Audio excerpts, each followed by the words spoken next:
கசாமாப்பூர் அப்படின்ற ஊரில் நிதிஷ்னு ஒரு பையன் இருந்தான்.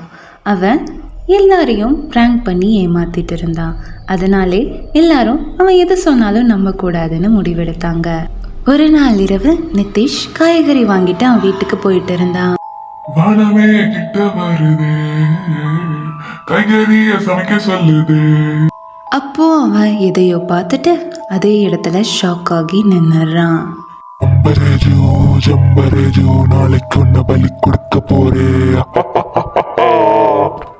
அதை பார்த்த நிதிஷ் அங்கிருந்து வேகமா போயிடுறான். அடுத்த நாள் காலையில நிதிஷ் எழுந்த உடனே ஊர் மக்களையும் ஊர் தலைவரையும் கூப்பிட்டு நடந்த விஷயத்த எல்லாத்தையும் சொல்றான்.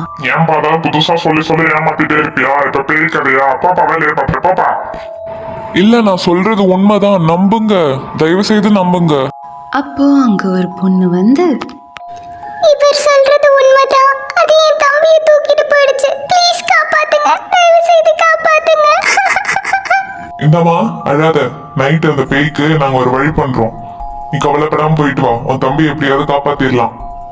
அன்னைக்கு நைட்டே ஊர் மக்கள் எல்லாரும் அந்த பேயை அழிக்கிறதுக்கு பூசாரியோட கிளம்பிட்டாங்க. குருஜி, அதுதான் அந்த பேய், எப்படியாவது அந்த பையன் கிட்ட இருந்து அந்த பேய அந்த பேய்கிட்ட இருந்து அந்த பையனை காப்பாத்துங்க. நான் பார்த்துக்கிறேன்.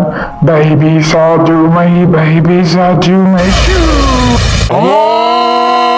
அப்பாடி தம்பி, உன்னை எப்படியோ நான் காப்பாத்திட்டேன். சரி சரி, நீங்க தான் காப்பாத்துனீங்க, இருந்தாலும் நான் தானே சொன்னேன்.